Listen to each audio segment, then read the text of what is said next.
Essa capa do Anesthesiology, ela mostra um pouco da evolução da anestesia nos últimos anos, né? Então, lá nos idos hoje, nos idos de 1846, né, praticamente a gente estava restrito ao intraoperatório, né? É o que está colocado lá naquela linha do tempo, lá no primeiro tópico, né?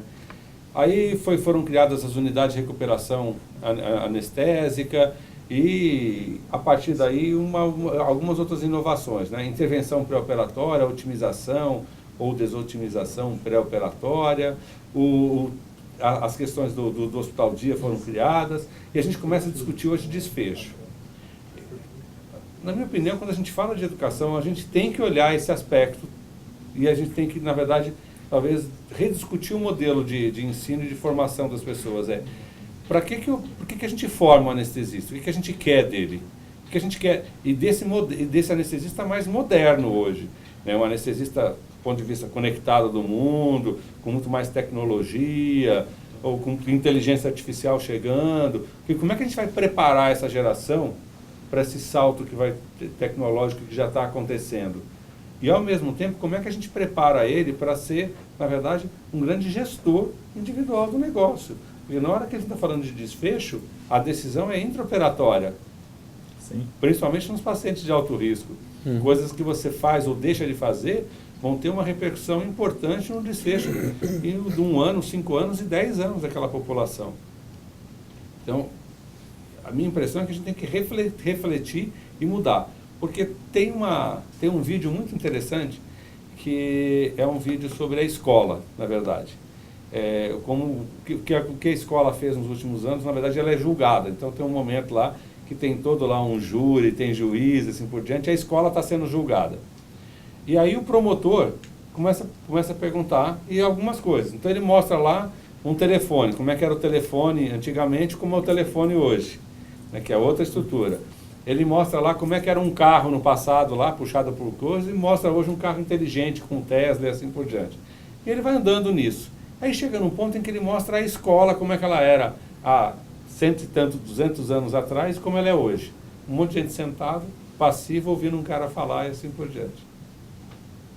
E aí ele fala, peraí, como é que tudo isso aqui evoluiu, a gente continua achando que este é o modelo tradicional? Acho que a gente tem que refletir sobre isso.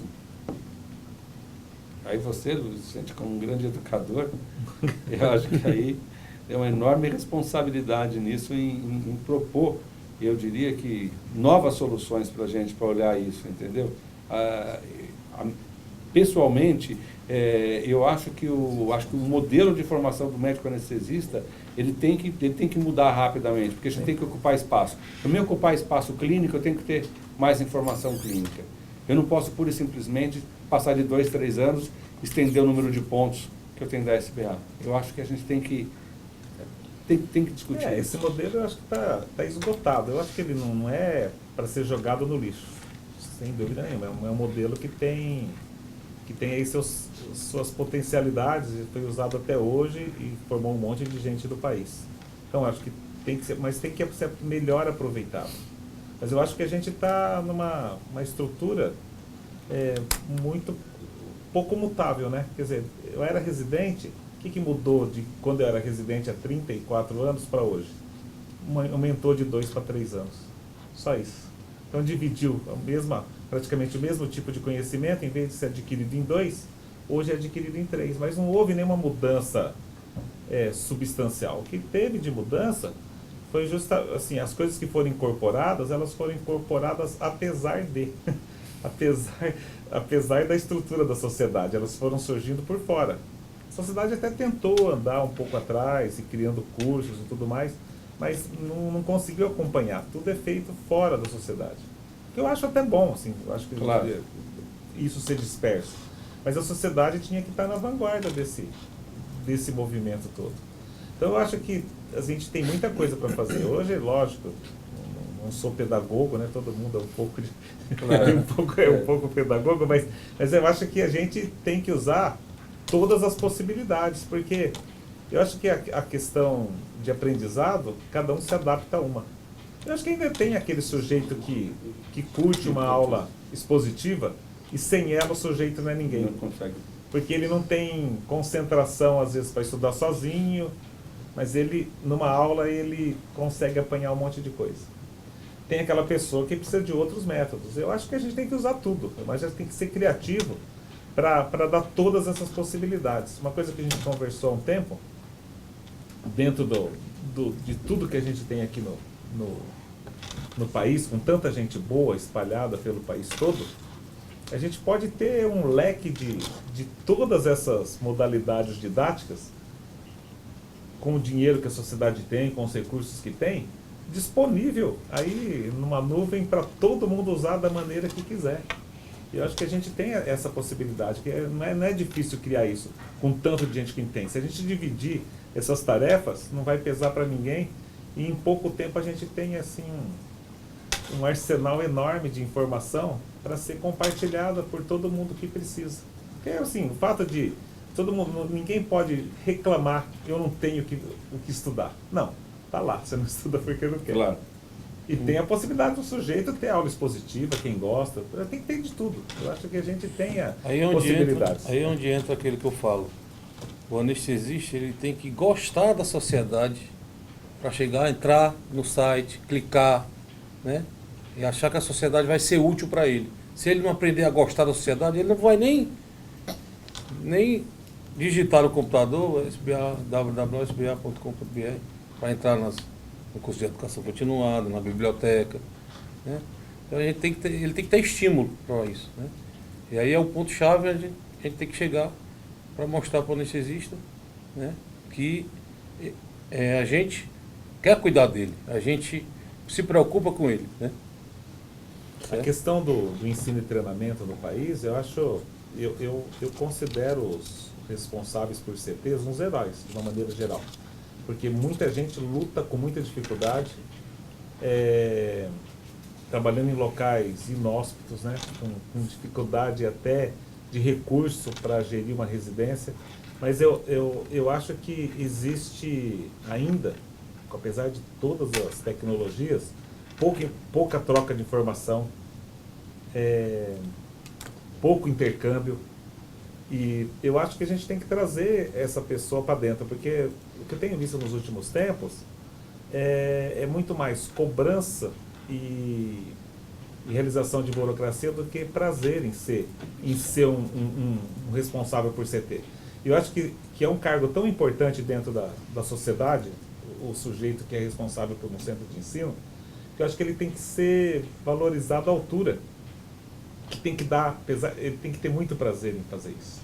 Então tem que ser valorizado à altura. Eu acho que a gente tem que trazer essa pessoa para a sociedade, a gente tem que criar grupos assim de maneira que a gente valorize isso cada vez mais, que a gente faça intercâmbio, que troque informação, porque esse sujeito, junto com todos os outros instrutores ou corresponsáveis pelos CTs, são os responsáveis pela formação na área de saúde, dentro da anestesia nacional. Então, e eu acho que a gente tem ainda que fazer mais, né? Fazer um corpo a corpo, até, isso já foi tentado, mas eu acho que sem muito sucesso, com a outra forma de formação de gente no Brasil, de especialistas do Brasil, que é o MEC. Né, que está lá, parece assim, é uma animosidade entre uma parte e outra, e um se julga melhor que o outro, mas acho que é questão de unir e fazer uma tentativa política mesmo. Porque acho que essa questão, apesar de outras teorias terem tentado isso no passado, eu acho que a coisa não avançou como poderia, com um pouco mais de empenho. Porque no fundo assim... não digo ser só empenho, mas é uma questão, assim, acho que assim, não era um problema talvez dos mais importantes para a época. Exato. Talvez tivesse sido importante naquela época dos 2 ou 3 anos que ficou aquele impasse, mas eu acho que como não teve uma continuidade, algumas pessoas acho que lutaram para isso, mas não teve a continuidade necessária para a gente chegar nessa coisa conjunta. Para influenciar, porque não é pura e simplesmente falar assim, não, nós agora, o currículo agora é mais ou menos parecido, o modelo, assim, mas não adianta, isso é pouco. Você tem que estar lá dentro da política, lá atuando lá dentro, lá, para poder influenciar e mudar um pouco. E acho que aí tem um tema aí que vocês tocaram aí que eu acho que é fundamental, que é essa questão nos últimos anos, houve uma enorme pressão e uma série de mudanças administrativas em relação à condução dos CETs. Sim. Mas houve muito pouca evolução comparada com essas pressões administrativas do ponto de vista didático, do ponto de vista de ensino, do produto final, da definição. O que eu quero formar? Qual é o perfil do anestesista brasileiro que eu preciso? Ele vai ter que ser múltiplo, ele vai ter que tanto fazer anestesia pediátrica, obstétrica, o paciente de alto risco, vai fazer cirurgia ambulatorial, ou nós vamos começar a trabalhar com coisas mais, de certa forma, meio setoriais. Vou começar a criar, no pós-formação, algumas áreas específicas de conhecimento e treinamento. Tem espaço para isso? Quer dizer, tem espaço para a gente ter os anestesistas especialistas? Eu não tenho dúvida que tem hoje, ainda mais se a gente considerar, por exemplo, pacientes de alto risco, anestesia pediátrica, anestesia obstétrica. Desses desses quase 13 milhões de procedimentos, quase 3 milhões são obstétricos e ginecológicos. Quer dizer, quanto mais especialidade você tiver naquilo lá, mais profundo você vai ser, melhor e mais eficiente e mais eficaz você vai ser. Provavelmente a sua condução vai ser muito melhor. Então a gente tem que estimular esse modelo, mas estimular de uma forma muito clara dentro da sociedade, não da forma meio que dá os 3 anos e acabou e assim por diante. Ou seja, tem que ter uma continuidade. Eu acredito muito que algumas dessas comissões que a gente tem na SBA hoje, elas poderiam, na verdade, se transformar dentro do modelo da Sociedade Americana de Anestesia. Sociedade de anestesia em paciente de alto risco, cardiovascular e assim por diante, dentro da SBA, mas que pudesse ter um pouco mais de iniciativa e gestão própria. Não, na verdade, algo meio que engessado. Sim. Porque aí provavelmente você melhora até o currículo, você melhora até os programas dos congressos, porque o cara passa a ser uma parte mais ativa do processo. E não pura e simplesmente passivo e recebendo as orientações, né? Porque o que eu sinto hoje é que nenhuma decisão é tomada por ninguém, tudo passa pela diretoria, tudo tem que ser aprovado pela diretoria. E acho que a diretoria tem algumas coisas que são fundamentais para o rumo da sociedade, mas tem algumas coisas que podem, logicamente, ser descentralizadas. Ser descentralizado. Um ponto que eu acho muito relevante na formação é que poucas vezes nós conseguimos passar a imagem do que nós realmente fazemos, da beleza do que é o ato anestésico, da precisão, da necessidade que ele seja executado da maneira mais íntegra possível. Poucas especialidades conseguiram uma incorporação de tecnologia como a nossa e o aumento efetivo da segurança do ato anestésico. Nós somos os líderes mundiais em segurança. E isso é absolutamente admirável. Então, nós estamos nos formando continuamente, né? A formação é contínua, ela não para nunca, não para na residência, ela tem que ser uma formação continuada. E nós estamos hoje fazendo ecocardiografia transesofágica, intubação com fibra óptica, uso do ultrassom para fazer bloqueios, e é apenas o começo. A história é muito maior do que essa. Eu me sinto muito orgulhoso de ver o que eu fazia quando entrei na residência e o que eu faço hoje. É desafiador, é complexo, é rico. Todos os dias que um anestesiologista sai de casa, ele não precisa de pensar qual que é o papel que ele tem no mundo, se ele está sendo útil ou não está, porque ele está sendo útil. Nós temos aqui enxergar e mostrar, através de um olhar generoso sobre a especialidade, que nós somos uma especialidade absolutamente fantástica, única, com resultados incríveis. E é uma paixão. O anestesiologista, ele vive num mundo que é muito apaixonante. Você lida com situações extremas, você tem que estar disposto a reagir rápido e também tolerar períodos de uma certa acalmia. Ou seja, você é um meio maratonista e um meio corredor de 100 metros. Então, nós somos animais raros. Um anestesiologista tem que ser admirado. Eu tenho orgulho e alegria de ser anestesiologista e de estar aqui conversando com vocês, coisas que são tão caras à nossa especialidade. Essa autoestima do Giovanni que a gente tem que botar na cabeça do anestesista brasileiro para ter. É isso né? mesmo. Isso É é isso que é mesmo. legal, porque o que você vê hoje é no Brasil inteiro a gente desestimulada, né, sem apoio, lá na ponta, no interior dos Cafundó do Judas, né, sem apoio, sem nada, e sem autoestima. Né. A gente conseguir colocar na cabeça do anestesista que a anestesia é uma coisa linda, é uma coisa nobre, né, que ele é útil, né, que ele é um cara que tem começo, meio e fim, né, o procedimento dele tem começo, meio e fim, né. Ele melhorar a autoestima desse cara, acho que a gente já cumpriu 80% do nosso papel como diretoria. Uma coisa interessante, agora para a gente descontrair um pouco, né? Uma vez um cirurgião brincava falando que anestesia era um mal necessário. E até que um dia ele veio fazer essa brincadeira comigo, falou, anestesia é um mal necessário. Eu falei assim, olha, você diz isso, eu digo que a cirurgia é um mal que nem sempre é necessário.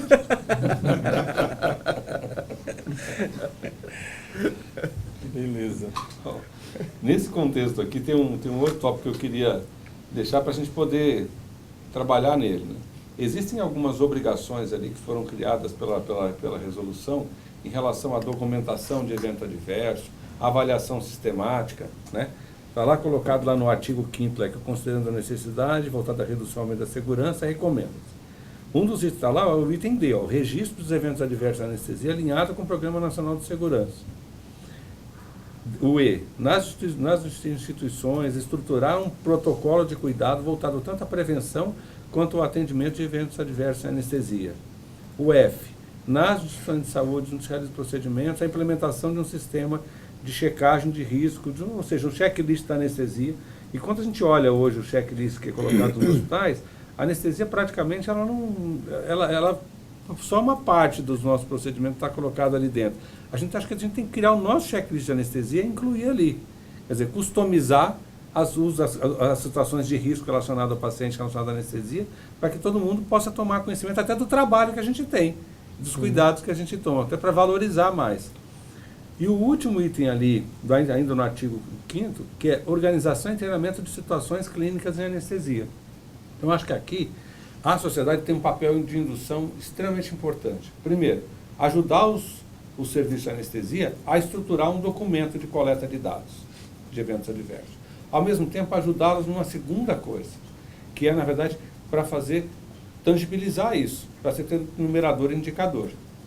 E a anestesia, eu não tenho dúvida que a gente tem que trabalhar de mão dada com a cirurgia. A gente precisa, na verdade, de criar um registro nacional de pacientes cirúrgicos e submetidos a procedimento. Como uma boa parte dos países europeus tem, os americanos têm, para que a gente possa ter um N significativo para olhar, porque parte daquilo dos eventos e das complicações não são relacionadas só à anestesia, ou não são só à cirurgia. Então, na hora que a gente tiver esse painel, fica muito mais fácil para a gente trabalhar. Então, acho que mais do que trabalhar num aplicativo de evento adverso em anestesia, é trabalhar junto à sociedade de especialidades relacionadas à anestesia, o que nós, de certa forma, prestamos serviços a eles para a criação de um registro nacional de eventos adversos com o paciente cirúrgico. Acho que nós vamos ganhar muita informação a partir daí e ao mesmo tempo que a gente ganhar essa informação, a gente vai poder ser muito mais eficaz e efetivo em modelo de treinamento, em investimento, justificar investimento. Quando a gente fala de atualização tecnológica, isso vai dar sustentação às suas teses. Voltando lá àquela questão fármaco-econômica de novo, a gente precisa fechar esse ciclo, né? Que a resolução ela trouxe isso, ela incorporou muitas novidades, mas ao mesmo tempo muitas dessas novidades eu acho que elas não estão sendo colocadas em prática, porque na verdade ainda é uma recomendação e não é um critério mínimo, mas eu acho que a gente tem que avançar nessa questão.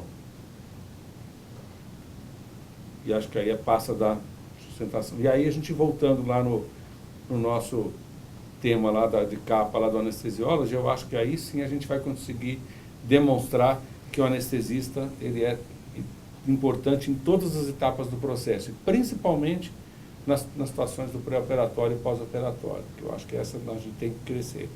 Usar os modelos que tem aí, ERAS. Embora aqui no Brasil, eu acho que a gente tem que olhar uma coisa. Tem um programa aqui, que é o programa Acerto, que é um programa excelente, e que já foi tropicalizado. Ele foi uma tropicalização do ERAS, sem nenhum custo.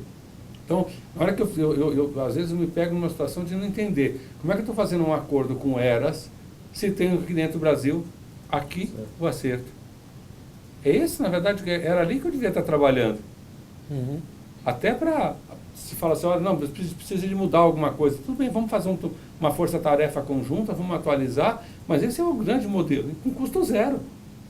É diferente do outro, que é uma marca registrada de uma empresa. É lógico que é uma sociedade, faz uma série de coisas, mas a gente já sabe direitinho que tem uma questão econômica envolvida nisso. E nem todas, parecido com a história da acreditação. Quer dizer, daqui a pouquinho você vai querer cobrar uma série de coisas aí que a gente pode, de certa forma, ajudar as instituições hospitalares nesse aspecto. Sim. Essa capa traz uma circunstância muito interessante. Aproveitando o que você disse, é que cada vez mais o desfecho a longo prazo está conectado com o que acontece no intraoperatório. E me faz lembrar uma frase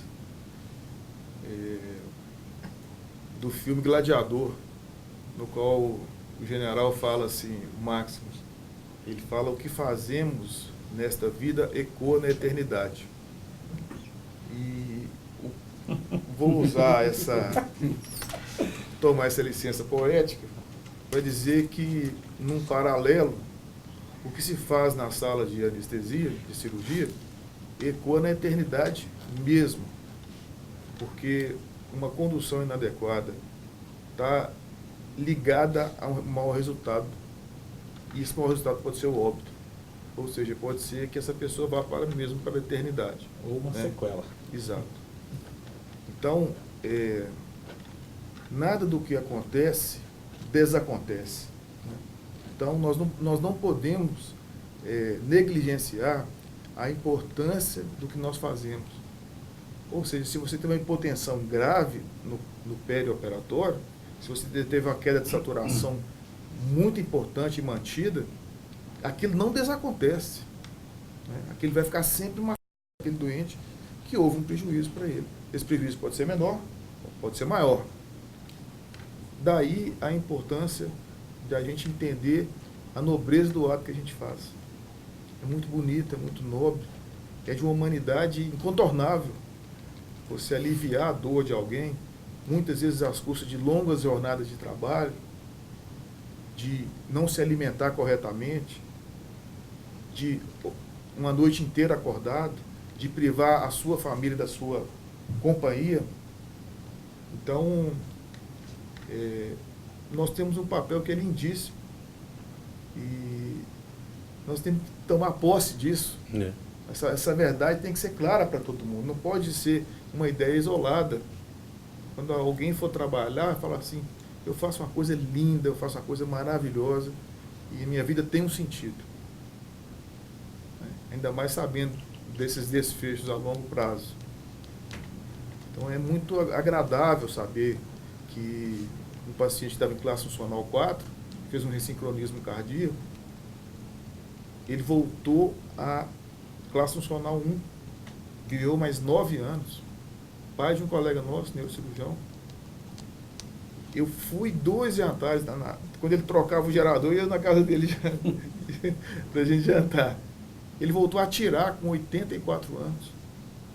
Então, não se pode aferir a beleza do que é isso, né? Do impacto disso na vida daquela pessoa, para as relações familiares, o tanto que ele é importante.